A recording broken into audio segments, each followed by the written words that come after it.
Kandiaro commissioner शहीद बेनज़ीराबाद सजाद हैदर बिना इतला जे तालका अस्पताल कंडियारो पहुंची वियो। अस्पताल जे अमले में भाॼ पइजी वई। कमिश्नर अस्पताल जे वार्ड जो मुआइनो करे मरीज़नि खां इलाज बाबति पुछा ॻाछा कई। बाद में अस्पतालनि जे मामलनि ते कमिश्नर पारां MS खां सख़्त पुछाणो कंदे अस्पताल में सहूलियतुनि जी खोट हुजण ते अस्पताल इंतज़ामिया ते सख़्त कावड़ जो इज़हार कयो।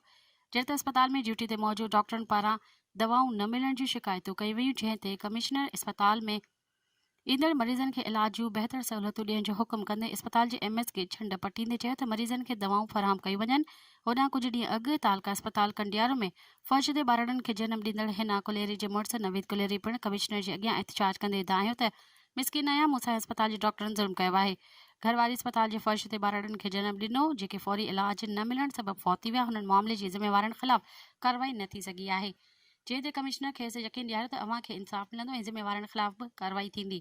होॾां अस्पताल जे मसइलनि ते अदालत में दरख़्वास्त दाख़िल कंदड़ नईम नहराज पारां पंहिंजे साथियुनि समेत कमिश्नर अॻियां एहतिजाज कंदे अस्पतालुनि में सहूलियतुनि जी खोट जूं दाहूं कई वयूं, जंहिंमें कमिश्नर सजाद हैदर खेसि यकीन ॾियारियो त हिन अस्पताल जे मसइलनि खे रूबरू ॾिठो आहे, जंहिं लाइ असिस्टेंट कमिश्नर कंडियारो खे मसइलनि जे हल लाइ रिपोर्ट ठाहे ॾियण जो चयो आहे, जंहिं बाद अस्पताल जा मसइला हल कराया वेंदा।